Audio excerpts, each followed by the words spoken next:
Bueno, mis amados, mi nombre es María Hernández y hoy voy a hablarles de Isaías 1. Isaías es un libro de la escritura eh, que nos habla mucho de Jesús. Es un libro de un profeta que lleva el nombre del profeta, ¿cierto? Isaías. Y el nombre Isaías significa el nombre del Señor salva, o sea, ya salva, o sea, es como una abreviación del nombre como del Señor. O sea, ponen dos letras, el tetragramatón son 4 letras y ponen como 2 letras y dice el Señor salva, eso es lo que significa el nombre Isaías. O sea que es muy parecido al nombre de Jesús, por eso habla mucho de Jesús. Entonces vamos a entregar ese tiempo en oración a Dios. Padre, yo te doy gracias por tu amor, por tu bondad, por tu misericordia y por tu justicia. Te pido, Padre, que te glorifiques hoy en el nombre de Cristo Jesús y que este mensaje sea bendición para mí y para los oyentes. Bueno, como siempre digo en todas mis presentaciones, mi nombre es María Hernández, soy maestra de la palabra, significa que sigo en la escritura a aquellas personas que no tienen la guía del Espíritu Santo, y mis canales de contacto son en TikTok @dasa.predicaciones y en YouTube @dasa_G2J. Creo que sí. Bueno, mi correo electrónico es adasa.predicaciones@gmail.com. Bueno, entonces voy a leerles el primer capítulo de Isaías y vamos a hablar y les voy a hablar sobre este tema. Si tienen alguna pregunta al respecto que les surja en medida que leo, la pueden dejar ahí y al final, pues yo les doy respuesta a esas preguntas al final de que predique, porque no me va a pasar como respondiendo mensajes, sino si tienen alguna pregunta, escríbanla o algo, coméntenla que igual yo la voy a estar viendo. Bueno, entonces visión que vio Isaías, Ben Amós. Ben significa hijo. Visión que vio Isaías, Ben Amós, que vio contra Judá y Jerusalén durante el reinado de Usías, de Jotán, de Acaz, de Ezequías, que reinaron en Judea. Entonces, mire, Isaías sobrevivió todos estos reyes de Judá. A Usías, a Jotán, a Acaz, a Ezequías. A 4 reyes. ¿Sí conté bien? 4 reyes. ¿Ok? Y aquí dice algo bien que tenemos que tenernos en cuenta. O sea, la escritura dice, si un profeta a usted le habla bien, entonces mire si se va, en la misma escritura no sé en qué parte lo dice, pero uno de los profetas, creo que es Jeremías el que lo dice. Nunca ha habido una profecía que diga que les va a ir bien. O sea, las profecías siempre dicen les va a ir mal. Porque el profeta viene a hablar de Dios cuando te estás portando mal. O sea, ese es Isaías. Entonces, cuando se están portando mal, generalmente el profeta no viene para aplaudir, porque Dios sí tiene. Y estoy hablando pues del Antiguo Testamento, ¿cierto? Del Antiguo Testamento, porque ahora pues si hay profetas o no hay profetas, es cada uno nos relacionamos con Dios. Pero en el Antiguo Testamento ellos se relacionaban por medio de un profeta. No era que Dios les hablara como a nosotros, que nosotros vamos y leemos la escritura, Dios nos habla a todos, no, Dios les habla específicamente a los profetas. Incluso, por ejemplo, Ezequías, uno de estos reyes, le habló al Señor. Ezequías, no sé si en Crónicas o en Reyes, Ezequías, uno de los profetas, creo que fue Isaías, que fue y le dijo, vas a morir. Isaías, prepara todo porque vas a morir. Dios le mandó a decir por el profeta. Y Ezequías fue y oró al templo. O sea, él fue y se presentó ante Dios. No sé, en ese momento existía como el templo en Jerusalén, claro. Entonces él fue y se presentó ante Dios y oró. Y le dijo, entonces mire cómo era antes. Para que nosotros cambiemos, no podemos estar en el Antiguo Testamento. Así era en el Antiguo Testamento. Ahora nosotros oramos en cualquier lugar. Por eso si una persona todavía cree que tiene que ir a una iglesia grande para conocer a Dios, o para que Dios le revele, o que tiene que ser la iglesia católica, o que tiene que ser esta, porque si no es esa, ahí no está Dios, usted está mal, usted está en el Antiguo Testamento. Y si está en el Antiguo Testamento, no es esa iglesia. Tendría que ir al templo de Jerusalén, que no existe. ¿Saben por qué no existe el templo de Jerusalén? Porque Dios quitó ya eso. No es así. Por eso el Señor le dijo a la mujer samaritana, llegará el momento que no se adorará ni aquí ni allí, porque la mujer samaritana le dijo, Señor, pero ¿dónde debemos adorar? Porque nosotros queremos que adoramos acá, o sea, ellos en Samaria, ¿cierto? Pero ustedes dicen que en Jerusalén. Entonces, ¿dónde? Entonces el Señor les dijo, llegará un momento, mujer, que ni aquí ni allí se va a adorar, porque al Señor lo vas a adorar en espíritu y en verdad. O sea, llegará el momento. ¿Cuándo fue el momento? Cuando el templo fue quitado. Cuando Cristo murió, ahí fue el momento. Pero mientras existiera el templo, ellos iban y adoraban en el templo, ¿cierto? Incluso los apóstoles. O sea, los apóstoles iban al templo. ¿Sí? Vemos, porque ellos eran judíos. Pero ya no hay templo. Entonces, ¿dónde van a buscar a Dios? Ya no hay templo. Jerusalén no tiene templo. Ellos van y miran un muro destruido que les está diciendo, yo no estoy aquí. Yo no estoy aquí, por eso no está el templo, porque Dios no está ahí. Dios está, ya se cumplió la profecía del Señor que dijo, llegará el momento que no me adorarán ni aquí ni allí, porque los verdaderos adoradores me adorarán en espíritu y en verdad, porque tales adoradores busca a Dios que le adoren. Entonces, la escritura, ¿cómo se relacionaban antes? Por eso nosotros nos podemos relacionar de la misma manera, de ir a buscar un pastor, de buscarme a mí para buscar a Dios. Y digo a mí porque yo también les estoy predicando. No es así. O sea, ustedes tienen que relacionarse personalmente con Dios. Ya llegó ese momento. Entonces, ¿qué hacían los profetas en la antigüedad? Los profetas en la antigüedad estaban para decirle al pueblo, están mal. O sea, no estaban para decirles, están bien. Incluso Jeremías dice, ¿vieron algún momento que algún profeta dijo? O sea, siempre, dice Jeremías les dijo, siempre los profetas han hablado mal. Han dicho, arrepiéntanse que va a venir esta catástrofe. ¿Alguna vez algún profeta les ha profetizado algo bueno? Por eso dice, si algún profeta les profetiza algo bueno, dijo Jeremías, porque Jeremías les estaba profetizando cosas muy horribles antes de la deportación a Babilonia. O sea, antes de que desapareciera el por siempre, bueno, no por siempre, de que desapareciera el templo, porque el templo se desapareció, el primer templo fue destruido, ¿cierto? Por Babilonia. Entonces, antes de que viniera Babilonia a destruir el primer templo, Jeremías les habló. Entonces les dijo, si alguna vez un profeta les habla bien, entonces si se cumple lo que dijo el profeta, sabrán que es de Dios. Porque siempre los profetas vienen a hablarles de catástrofes. Sí, toda la escritura habla de catástrofes, los profetas, porque Dios hablaba por el profeta cuando ellos estaban portando mal. Cuando ellos estaban portando bien, pues Dios no hablaba, se supone que estaban bien, ¿cierto? Pero cuando hacían algo malo, entonces el profeta les hablaba y les profetizaba catástrofes, porque Dios o sea, había un tiempo que el Señor hacía silencio, no enviaba profetas, hasta que se cansaba. Entonces cuando ya se cansaba, ya iba a enviar la catástrofe, antes de enviarla, enviaba al profeta para evitar la catástrofe, para que ellos no padecieran eso, pero igual se cumplía lo que el profeta decía porque ellos desobedecían, no hacían caso. Entonces al final se cumplía todo. Israel es un pueblo terco. Entonces siempre se cumplía todo lo que decía el profeta, porque el Señor decía, si ustedes si me hacen caso, entonces no les va a pasar esto, pero ellos no hacían caso.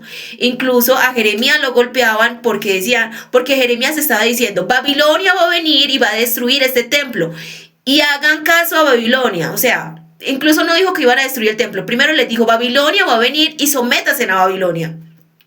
Pero si ustedes no se someten a Babilonia, Babilonia va a destruir este templo, se los va a llevar a ustedes cautivos.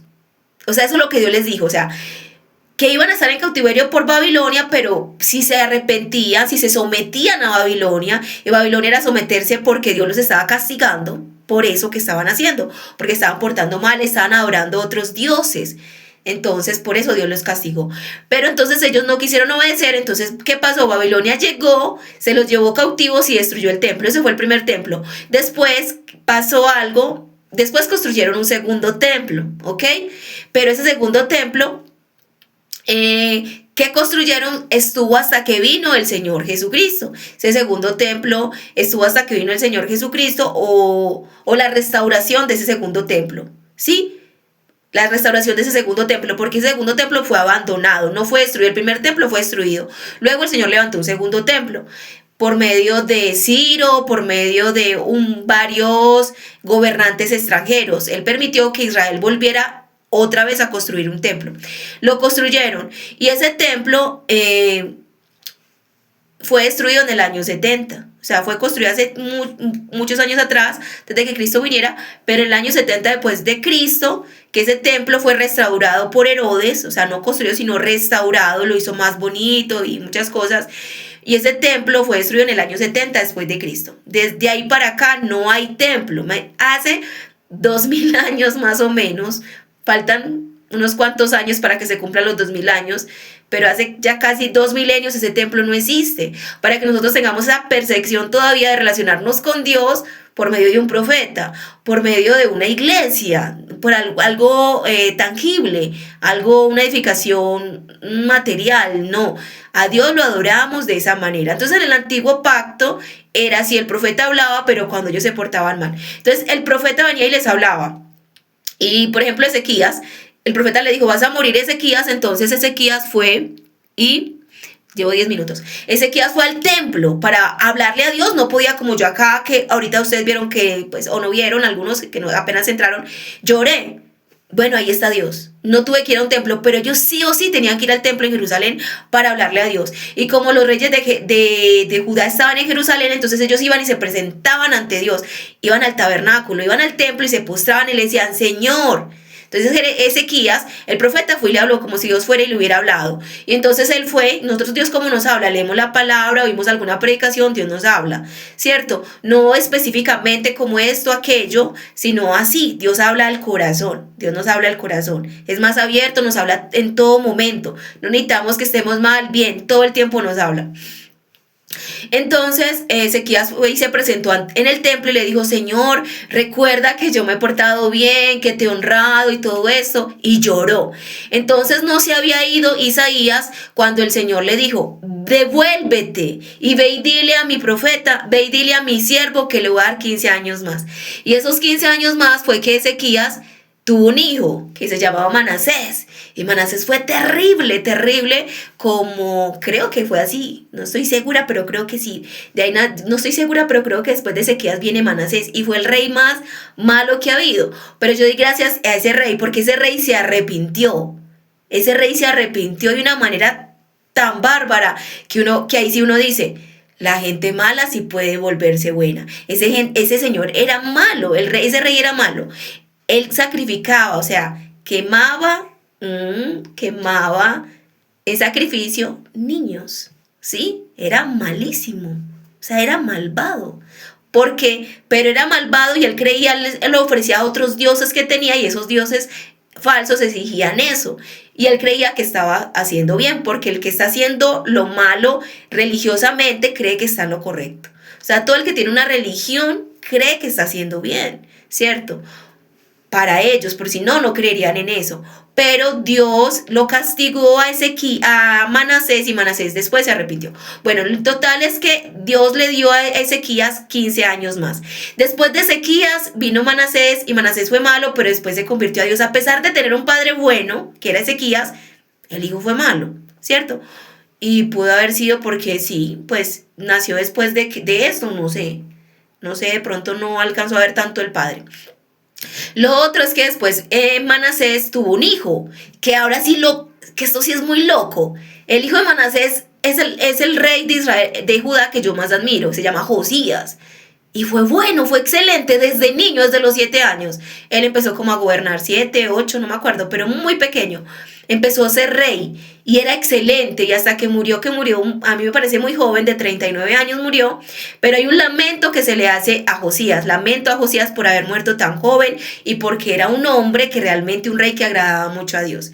Pero murió porque murió porque no escuchó la voz de Dios que le habló, ya no por un profeta, le habló por el rey Necao de Egipto, por el faraón Necao, que le dijo, él iba a enfrentar como un rey y Josías se le enfrentó a ese faraón. Y el faraón le dijo, Josías, yo vengo en nombre de Dios, no te metas, que no es contra ti, no te metas. Dios me ha enviado a atacar a este pueblo. Y Josías igual se metió y entonces murió a manos de Necao. Fue muy triste, muy doloroso, pero nos deja una enseñanza, que Dios hablaba incluso por los profetas, pero cuando tenía una misión, hablaba incluso por gente pagana, como en este caso a Josías. Y Josías no pudo oír que era Dios que le hablaba. muy triste por Josías, pero como tenía ya una mente determinada, a mí me habla es el profeta, ¿cierto? Entonces no puede, pero porque hay excepciones, esa fue una excepción. Y si él hubiera escuchado que ese, y eso que nos enseña, que Josías no tenía que meterse en una pelea que no era de él. Y más cuando el faraón le habló bien, es que no le habló mal. Le dijo, yo vengo de parte de Dios y Dios me envió a atacar a este pueblo. No te metas, Josías. Bueno, en todo caso, él se metió y murió. Y yo creo que cada vez que lea ese pasaje voy a llorar porque me dio mucha tristeza porque Josías es el rey, el único rey que realmente celebró no sé si fue Pascua o tabernáculos o una fiesta que ningún rey celebró, ni siquiera David, porque él leyó los libros y se dio cuenta que el Señor pedía que celebraran eso. Entonces él empezó a restaurar cosas de Dios. Pero se trata de que nosotros escuchemos a Dios en su palabra, pero también lo escuchemos. Dios nos habla a veces por los impíos. Sí, entonces no podemos ser tan religiosos, mis amados, tan religiosos. Hay que escuchar, no es por quién venga la palabra, es si lo que viene, si viene de Dios o no. ¿Cierto? Si es conforme a la palabra, entonces yo digo, es Dios que me está hablando, así la persona sea un impío, ¿sí? Y si está hablando alguien que se diga que como yo, que maestra la palabra, pero está hablando no algo con base en la escritura, pues no viene de Dios. Eso es lo que hace la diferencia.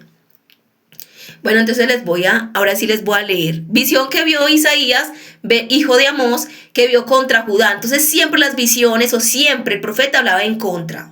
O sea, en contra, no hablaba a favor. Que vio contra Judá y Jerusalén durante el reinado de Usías, de Jotán, de Acaz, de Ezequías, que reinaron en Judea. Oí, oh cielos, y tu tierra, escucha que habla YHWH. Crié hijos y los engrandecí, pero ellos se rebelaron contra mí. El buey conoce a su dueño y el asno el establo de su amo. Pero Israel no me conoce, el pueblo no me comprende. Oh nación pecadora, pueblo cargado de maldad, simiente perversa. Hijos depravados, abandonaron a YHWH, Aleptab. Aleptab es la primera, Alep es la primera letra del alfabeto hebreo, porque el Antiguo Testamento está escrito en hebreo. Y Tab es la última letra del alfabeto hebreo. Abandonaron a YHWH, Aleptab. Entonces lo mismo que el Señor, el simbolismo que Jesús usa. El alfa y el omega. Yo soy el alfa y el omega, es lo mismo. O sea, el principio y el fin. Provocaron a ira a Aleptab, el santo de Israel. Si os seguís revelando, ¿dónde seguí? Ay, ¿por qué leo mal? Bueno, si os seguís revelando, ¿dónde seguiros hiriendo? O sea, si se revelan, ellos mismos están hiriendo, lo que quiere decir el Señor como un interrogante. Toda la cabeza está enferma y el corazón agotado. Entonces, yo hablo mucho, yo hablo de mi vida. Por ejemplo, mi mamá. Mi mamá una vez me castigó muy fuerte y después de eso yo me volví una mujer muy mansita para mi mamá. Para otras personas dirán que no, que yo era muy juguetona, que yo eso, pero el concepto que tenía mi mamá de mí, ella es una mansa paloma, ¿cierto? ¿Por qué? Porque lo que ella a mi mamá le causaba ira, yo me di cuenta que era y no lo hacía. Es que yo no tenía que agradar ni a mi hermana, ni a mi hermano, ni al vecino. Tenía que agradar a quien me estaba guiando, ¿sí? A mi verdadero tutor, y era mi madre, ¿ok? Aquí el verdadero que debes agradar es a Dios. Entonces, la rebeldía, ¿qué implica? Dolor, o sea, herida. Entonces mi mamá una vez me castigó muy fuerte, después yo me volví muy blanda en el sentido de comprender que era lo que mi mamá no le gustaba que hiciera y le hacía caso en eso, y entonces ya nunca más yo volví a sentir ese fuerte castigo de mi mamá sobre mí. Incluso decían, es que usted con ella como es de mansita, es que usted no... Pero es eso, ¿para quién es el azote? Para el hijo rebelde. Es para el hijo rebelde, y sobre todo si es Dios. ¿Por qué? Porque los padres nos podemos equivocar, pero Dios no se equivoca. Así que si nosotros nos rebelamos, pues ahí nosotros mismos nos estamos causando heridas. Toda la cabeza está enferma y el corazón agotado, desde la planta del pie hasta la coronilla. Solo hay llaga, confusión y heridas supurantes, no drenadas, ni vendadas, ni aliviadas con ungüento. Vuestra tierra está asolada, vuestras ciudades incendiadas, vuestro país devorado ante vosotros mismos, desolado como la desolación que causan los extranjeros. La hija de Sión ha quedado como cobertizo de viñedo, como choza de melonar, como ciudad sitiada. Hay muchas cosas de ahí que obviamente no entiendo porque esta Biblia textual trae palabras tal cual como las dice la escritura. Entonces, hay, por ejemplo, choza de melonar, no sé qué es eso. Una ciudad sitiada, sí, una ciudad sitiada implica que, ustedes yo creo que también entienden el término, ellos tenían murallas, o sea, las ciudades tenían murallas para enfrentar a sus adversarios. Que era una ciudad sitiada, que entonces el ejército venía y rodeaba, el ejército enemigo rodeaba la ciudad e impedía que esa ciudad comprara alimentos por fuera, que pudieran salir. Al final esa gente tenía que rendirse porque si no se iban a morir de hambre. Y ellos mismos salían. O sea que la muralla al final no servía de nada para una ciudad sitiada. Y si Yahweh Sebaot no nos hubiera dejado simiente, habríamos llegado a ser como Sodoma. Seríamos semejante a Gomorra. Oh príncipes de Sodoma, oí la palabra de Yahweh, escuchad la ley de nuestro Elohim, pueblo de Gomorra. ¿De qué me sirve, dice Yahweh, la multitud de vuestros sacrificios?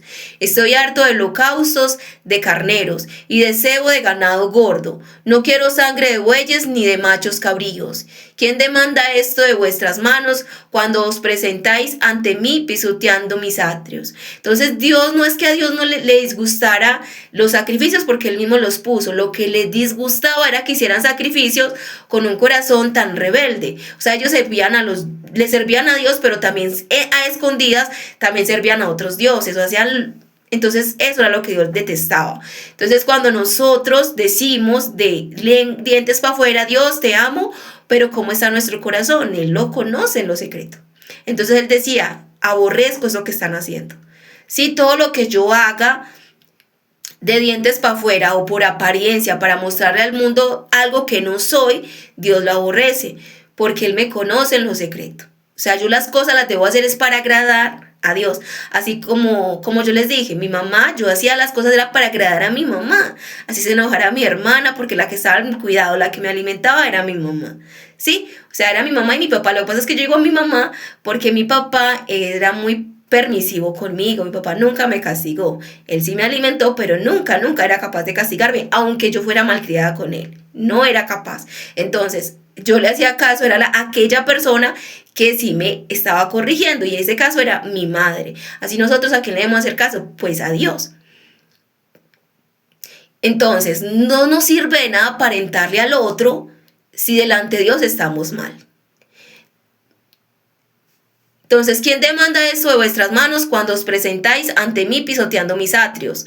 No sigáis trayendo. Entonces, ¿el atrio qué es? El templo. ¿Y qué es pisotear? Aquí nos habla en el Nuevo Testamento, pisotear la sangre de Cristo. O sea, nosotros hablar bonito, pero estar en lo secreto en pecado. ¿Sí? No importa, o sea, y tenemos que reconocer que es pecado. Pecado es lo que está escrito en la palabra, no más.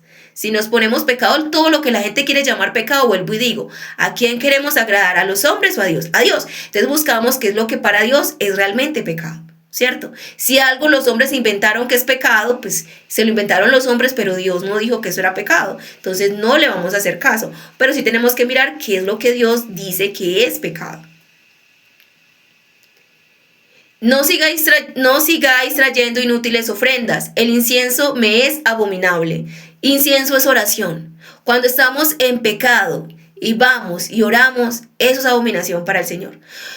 ¿Cuándo no es abominación? Si yo estoy en pecado y alejada de Dios, pero mi oración es ir a decirle, ayúdame como el publicano. Señor, sé propicio conmigo que soy una mujer pecadora. Ayúdame, Señor, estoy en este pecado, sácame de aquí. Eso es una buena oración. Eso no es un incienso abominable para el Señor.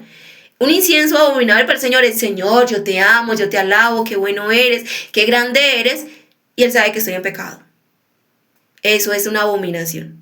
¿Cierto? Es algo detestable para el Señor. Es como meter en su templo un ídolo falso. Es abominable para Él. Es algo detestable. Así como los novilunios, los sábados y así como los novilunios, los sábados y el convocar asamblea. Entonces le está diciendo que todas esas fiestas no les gustaba. Ni siquiera cuando iban los sábados. Nada les gustaba. O sea, ¿de qué les sirve a ellos ir a presentarse al templo si estaban en pecado? O sea, la presentación en el templo es otra de las cosas de los mandamientos. Pero estaban otros mandamientos también. No tendrás dioses delante de mí, y ellos los tenían. Y de pronto, y decían, no desearán los del prójimo. Muchos de ellos estaban oprimiendo al prójimo. Dios estaba enojado con ellos por eso. Porque iban al templo para decir, estamos bien, pero estaban mal. Contrario a Ezequías. Ezequías sí se relacionaba en el templo, pero Ezequías estaba bien. Incluso la oración que él hizo en el templo era real. Señor, yo te he servido, Señor. Y Dios le respondió favorablemente. Le extendió sus años como 15 años más. O sea, le dio 15 años más de vida. No tolero la iniquidad junto a la asamblea solemne. Mi alma aborrece vuestras solemnidades y novilunios. Es decir, ir al templo a alabar y levantar las manos, pues al templo no, a un lugar, a cualquier lugar, o incluso en tu casa. Levantar las manos, por eso dice el Señor, levanten manos santas y contiendas. O sea, Dios detesta si lo estamos alabando y estamos en pecado. Y yo no sé cómo hay personas que pueden hacer eso. O sea, no lo entiendo, ¿cómo pueden hacer eso? Yo creo que es que están muy duros de corazón, eso es ser muy terco, porque cuando uno está en pecado, ¿cómo le da? Si mucho le da para decir, Señor, socórreme y ayúdame. O sea, en una alabanza puede uno estar llorando por la presencia del Señor, pero también estar llorando porque, Señor, estoy en pecado, sálvame. Se me han vuelto una carga que no soporto. Cuando extendáis vuestras manos, esconderé vosotros mi rostro. Y aunque multipliquéis vuestras oraciones, no escucharé. Porque vuestras manos están llenas de sangre. ¿Sí ve? Sangre. El prójimo. Esos son los mandamientos. O sea, ¿cómo nos estamos comportando con el prójimo? Y esos mandamientos implican en adulterio, obviamente, el robar y todos esos mandamientos. Y hacerle daño al otro. ¿Sí? Solamente hacerle daño al otro. Nosotros nos podemos ir por la vida diciéndole mal palabra a la otra persona y ya, irnos como si nada, porque, no, pues que yo soy hija de Dios. No, hablarle mal a alguien, eso desagrada a Dios, ¿cierto? Eso desagrada a Dios. Tú no le puedes hablar a nadie mal, a nadie. Le puedes hablar cosas de Dios, le puedes decir, reprender es diferente a hablar mal. Hablar mal es diferente. Yo ir de una persona que sé que está haciendo algo malo y decirle, mi amado, eso no le agrada a Dios. Y si usted hace eso, y si Dios lo ama a usted, lo va a castigar por eso. Si no lo castiga, es porque Dios ya no tiene nada que ver con usted. Pero si Dios lo ama, lo va a castigar para que usted salga de ahí. Entonces no lo haga. Arrepiéntase, porque le conviene. Es lo mismo que está diciendo esta palabra, ¿cierto? Dios castigaba. Entonces, cuando hacemos algo malo contra el otro, Dios se enoja. Se enoja, o sea, si cualquier mala palabra dicha, pero si yo voy y le digo a esa otra persona, en vez de decirle eso, voy y le digo, es que usted es un ladrón, no, es que usted es muy malo, es que usted, mejor dicho, va a arder en la paila del infierno. Yo no le puedo hablar hacia la persona, o sea, yo sí le puedo decir, pero de diferente manera. ¿Sí? Yo puedo decir lo mismo, pero es la forma, no es lo mismo el lenguaje. El lenguaje, al final la persona va a entender y puede que se arrepienta si le hablen mal. A mí me han hablado muchas veces mal y yo he entendido.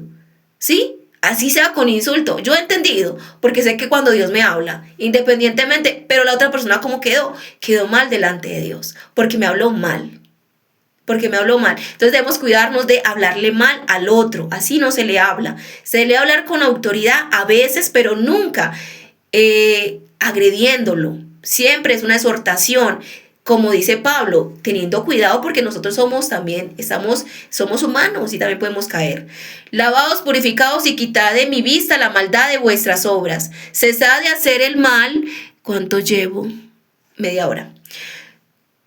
Cesad de hacer el mal, aprended a hacer lo bueno, buscad la justicia, librad al oprimido, defended el derecho del huérfano, abogad por la causa de la viuda. ¿Sí ven? Entonces Dios está preocupado porque no aman. El mandamiento es amar a Dios y amar al prójimo. Y el Señor dice en el Nuevo Testamento que es imposible amar a Dios, que no lo vemos si no amamos al hermano que estamos viendo. Entonces, por eso es que hay muchos religiosos que supuestamente aman a Dios, pero se muestra que no aman a Dios porque atacan a la imagen de Dios. Dios hizo a nosotros los humanos, hizo a imagen de Él. Y después vení y estaremos a cuenta, dice YHWH. Es decir, vaya, haga bien al prójimo y después si viene a mi templo. Dios les dice a ellos, Ezequías, ¿por qué podía orar en el templo? Porque estaba comportándose bien, ¿cierto? Pero otra persona que estuviera comportándose mal, ¿para dónde Dios lo mandaba? Como Manasés, al destierro, a que lo cautivaran, porque Manasés fue cautivado siendo un rey, fue llevado cautivo, padeció y después estando en padecimiento se arrepintió y se volvió a Dios. Y Manasés es un hombre salvo. Sí, porque se arrepintió al final de sus días. Entendió la represión Dios nos reprende no para que nos perdamos, para que volvamos y regresemos a Él. Entonces después de arrepentirnos volvemos a Dios y entonces Dios es el que nos limpia, es lo que dice aquí. Aunque vuestros pecados sean como la grana, como la nieve, serán emblanquecidos. Y eso solamente se logra por medio de Jesús, recordemos eso, solamente por Jesús. Aunque sean rojos como el carmesí, vendrán a ser como blanca lana. Si sois bien dispuestos y obedientes, comeréis lo mejor de la tierra.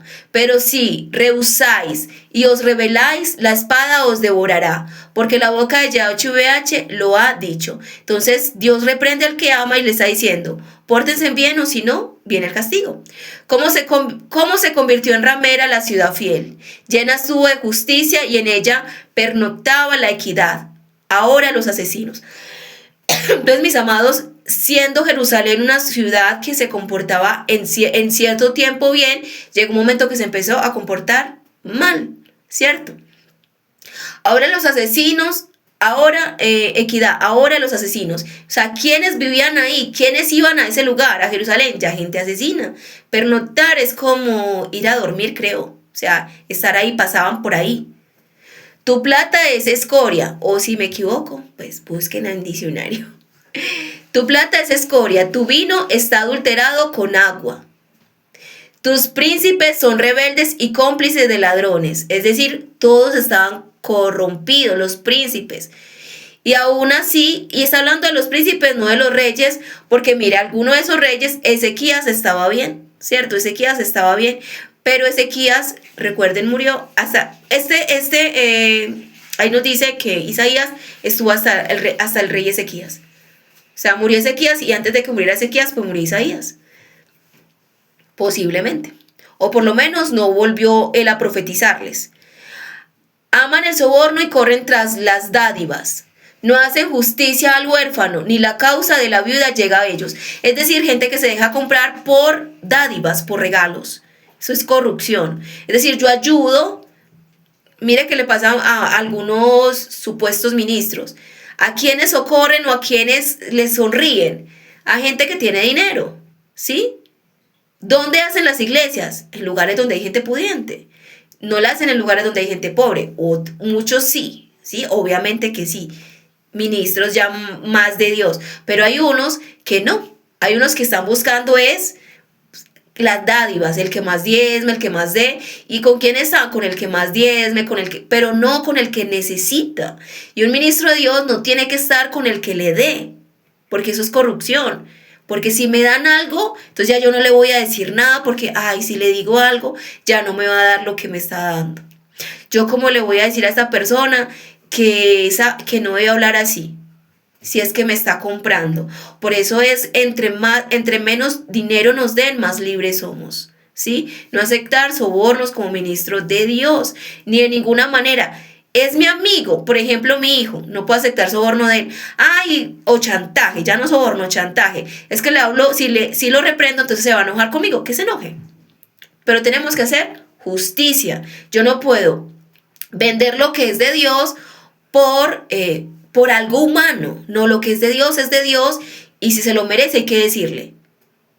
Y hay que abogar y siempre ayudar es al que lo necesita, al más necesitado, no al que más plata tenga, sino al que más necesite la palabra. Mi amado, y el que más necesita, ¿quiénes son? Por ejemplo, el Señor Jesús mantenía con publicanos y prostitutas, eran los que más necesitaban. Sí, esos son los que, pero los fariseos, ¿con quiénes estaban? No, pues con los ricos de allá de Jerusalén, ¿sí? Dios nos enseñó cómo es que debemos estar. Eso no significa que un hombre vaya y busque prostitutas, porque entonces puede caer, ¿cierto?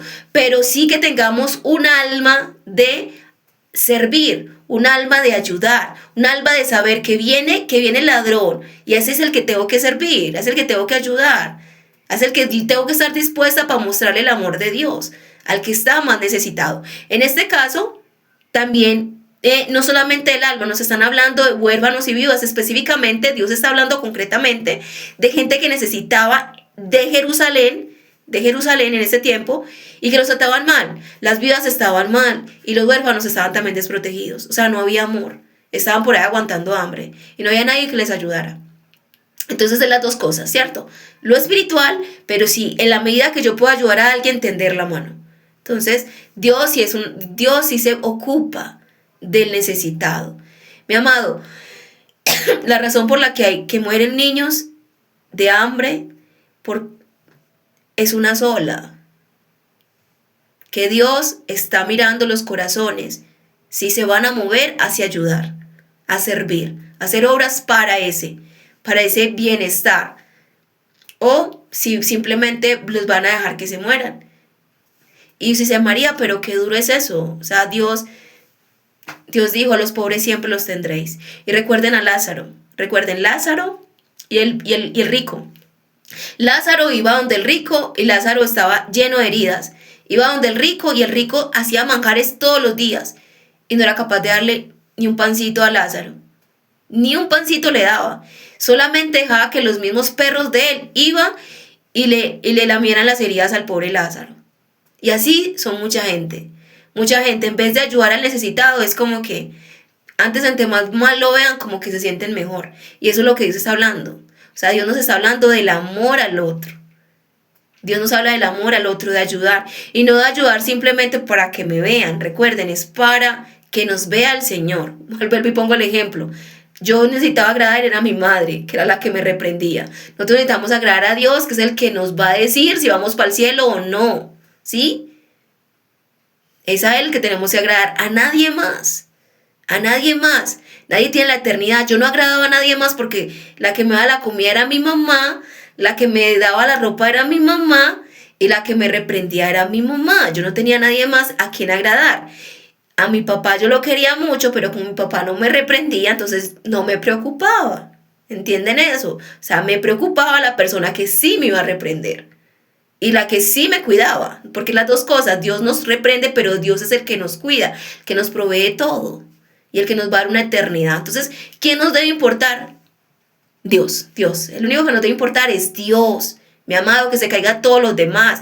Y cuando nos importa Dios, nos importa que Dios quiere que amemos al otro y que le ayudemos. No importa que te vean hablando con alguien y después te van a difamar. A Jesús que decía: mire, come con prostitutas y con publicanos, come con pecadores. Y Él dijo: es que ellos son los que tienen necesidad de mí. Entonces, simplemente no ponernos en lugar de pecar, pero sí saber quién es el que necesita de Dios. ¿Quién es el que más necesita de Dios? Y a ese es el que tenemos que ir a ayudar. Al que nos puede dar a nosotros, a ese decimos: gracias por darme. O sea, al que nos da una palabra, pero ¿a quién debemos ayudar? Al que más necesita. Entonces no hacen justicia al huérfano, ni la causa de la viuda llega a ellos. Por tanto, dice el soberano. O sea, Él es el soberano. Para mí la soberana en el momento era mi mamá, porque era la que mandaba.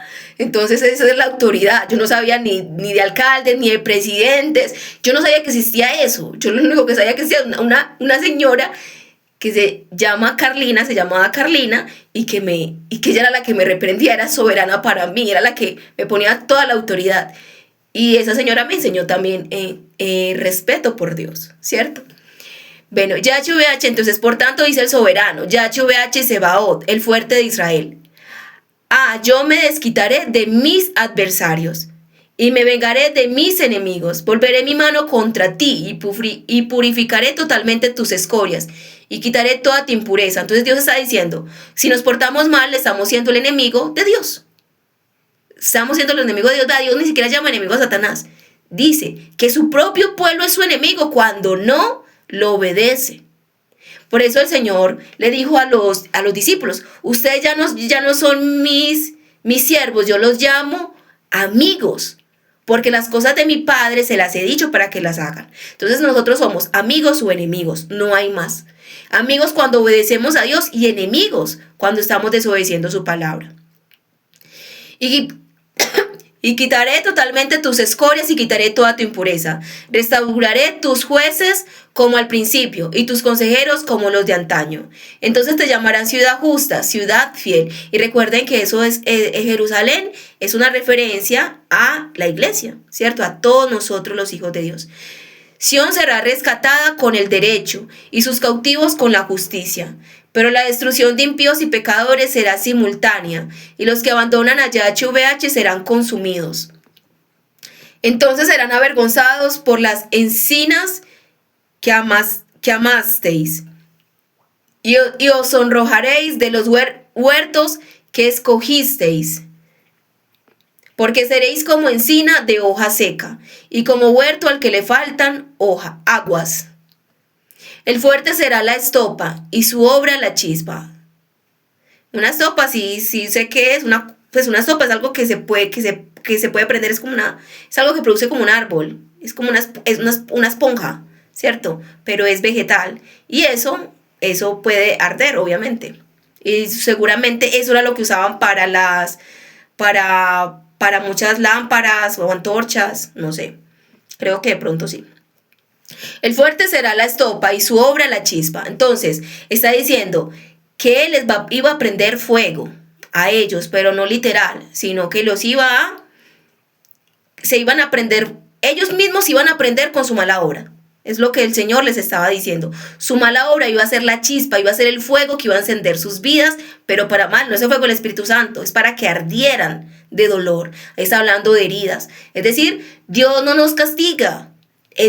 Las obras malas que hacemos son las que nos hieren. No es Dios, es el fuego. Ahí dice, la chispa son tus obras malas. Y tú eres la estopa que esa chispa va a prender. O sea, tú eres el pellejo. Cada obra mala te está diciendo, es fuego para ti, que eres el pellejo, el que va a sufrir esas obras malas. Por eso, por más mal que yo le hable a una persona, todo eso es mal para mí. Por eso lo mejor es evitar y pasar como mensa, ¿cierto? Obviamente eso no significa que dejarme aplastar. Yo soy una persona de carácter muy fuerte. O sea, y desde niña he sido así, no es porque vine a Cristo, pero siempre he sido así desde niña. Es mi forma de ser. Entonces, para mí es muy difícil que alguien venga y me vaya a oprimir. Yo inmediatamente hablo, pero el Señor lo que me ha dicho es, sí te puedes defender, pero sin agredir al otro, ¿sí? Uno se puede defender firmemente, hablando incluso duro, pero sin agredir al otro. Yo no porque le tengo que ir a decir, pero tú que eres esto y aquello, porque yo tengo que ir a hablarle de qué es él. Yo decirle lo que está haciendo mal contra mí. Mira, estás haciendo esto y esto y esto, me está afectando. No hagas eso, Hazel. No hagas eso, que eso me afecta, ¿sí? Y así se lo diga con voz dura, pero no aprovechar el momento, entonces para sacarle todos los trapitos al sol y decirle, es que usted es esto y usted es aquello, a mí qué me importa que es la otra persona.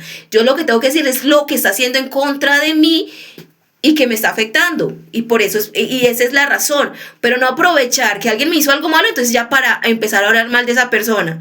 ¿Acaso él no sabe lo malo que hace? Claro que lo sabe. Y se lo voy a decir, se lo debo decir de buena manera. No aprovechando un momento de ira para decirle todo lo malo que hace, a no ser que siempre se lo haya dicho y en el momento también se lo recuerdo. O sea, porque tú estás haciendo esto y esto es lo que me está afectando por estas cosas malas. Así. Bueno, sí, voy a seguirle leyendo.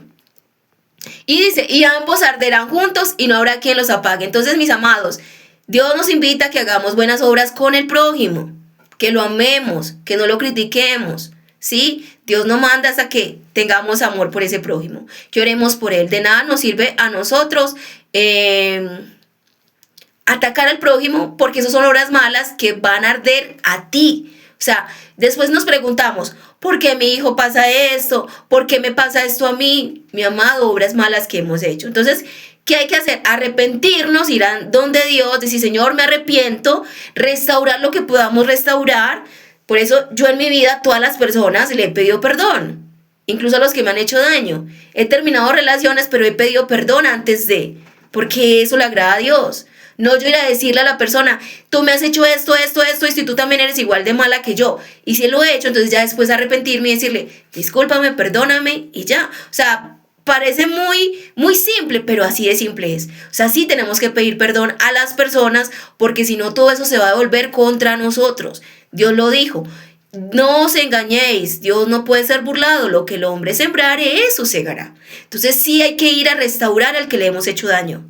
Si le hemos hecho daño a alguien hay que decirle, ir a pedir perdón, que cuesta, a muchos le cuesta, pero hay que hacerlo. Si no, la obra sigue ahí. Dios no te perdona si no vas y te pones en paz primero. Te debes poner en paz con esa persona. Y ahí sí vienes y le dices a Dios, Dios, estoy limpio como Ezequías. Pero tú no estás limpio si ofendiste a una persona, no te has arrepentido. Y cuando digo ofender es eso, tratarlo mal, tratarlo y empezarle a decirle cosas que tú no tienes que decirle.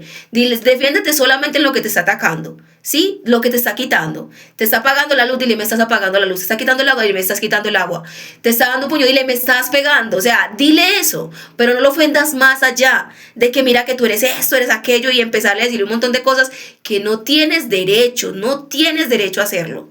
No tienes derecho. Si le quieres ir a ayudar, porque sí, de pronto están las drogas o algo, pero háblale bien. Dile, mi amado, no es bueno eso. Sal de ahí en lo que yo te pueda ayudar. Ve a un centro de rehabilitación. Pero no ir al caído caerle. No, Dios no quiere eso. Dios no avala eso, mis amados. Dios avala el amor. Nosotros no podemos ser fariseos, no podemos. Tenemos que ser como Jesús. Tenemos que ser como Jesús. Tenemos que caminar en amor. Bueno, mis amados, este es el tema de hoy. Espero que les bendiga mucho. Los amo en Cristo Jesús. Que tengan una feliz noche. Y para terminar, voy a terminar acá el video, ¿sí?